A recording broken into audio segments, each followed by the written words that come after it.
Guys চলে এসেছিলাম সেটা ফাঁকা ভালোবাসা দিতে, তো সবাই ভালো আছে। আমি প্যান্টটাকে এইভাবে পরি বলে অনেক মানুষের অনেক সমস্যা। তো বন্ধুরা আমি বাবেল বলছি। তো পশ্চিমবাংলায় দুটো মেয়ে আছে, মেয়ে না অ্যাকচুয়ালি বউ। তো তাদের যা মুখের ভাষা যেইভাবে ভিডিও ছাড়ে, তো আমার মনে হয় যে তাদেরকে কিছু বলাটা দরকার। বলছি তোমাদের এত সমস্যা কেন ভাই?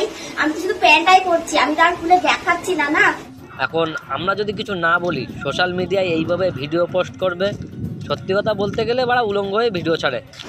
হ্যাঁ, ক্যামেরা অন করে পড়ছি, তাহলে তোমাদের কি সমস্যা? তোমরাও করো, তোমরাও ভাইরাল হবে, বুঝলে?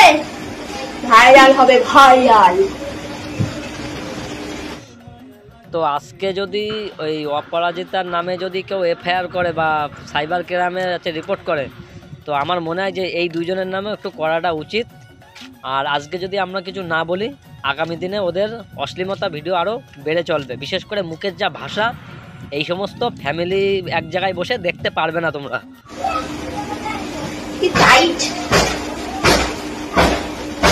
আর এই কথাটা কেন বলছি, এমনও ফ্যামিলি আছে তাদের বাড়িতে 5-6 বছরের বাচ্চা আছে, তাদের হাতে ফোন থাকে। তো এই সমস্ত ভাষাগুলো যখন ওরা মানুষের মধ্যে দেবে ওই সমস্ত বাচ্চাগুলো, তখন শুনতে কেমন লাগবে? আর বন্ধুরা সত্যি কথা বলতে গেলে ভিডিওটা যেহেতু আমি সামনে প্রথমেই আমি অ্যাড করে দিয়েছি, তোমরা তো শুনেছো।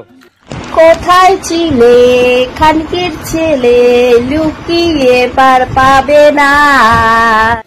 তো তোমাদের যদি কেউ মনে হয় যে এদের বিরুদ্ধে সাইবার ক্রাইমে রিপোর্ট করবে, তো চাইলে করতে পারো, কোনো প্রবলেম নেই। গুড মর্নিং, সবাই কেমন আছো বলো? সুপ্রভাত।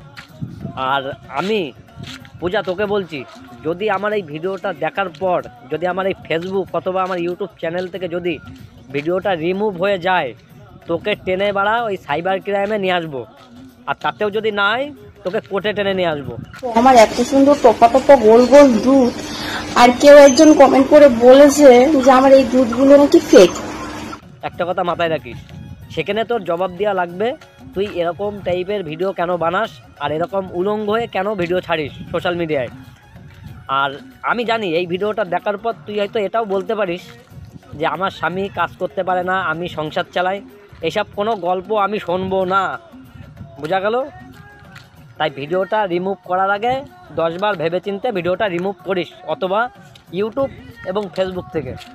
হেই গরিবরা, আমি এখন পাদেশ খাবো। তোমরা কখনো খেয়েছো পাদেশ? খাবে কি করে? তোমরা তো গরিব। চলো আমি খাই পাদেশ, দেখেছো?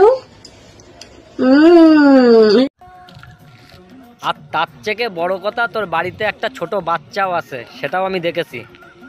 তো তুই ভাবিস না যে তোকে আমরা এমনি এমনি ছেড়ে দেবো, এমনি এমনি ছাড়বো না।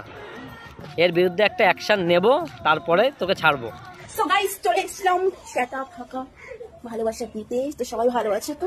কেননা পূজা, তোর মুখের ভাষা, তুই যেইভাবে ভিডিও ছাড়িস, তোর বাড়িতে একটা ছোট বাচ্চা আছে, সেই তুলনায় ভেবে চিন্তে এবার থেকে ভিডিও ছাড়িস। যদি আমার এই ভিডিওটা তুই দেখে থাকিস, বুঝেছিস?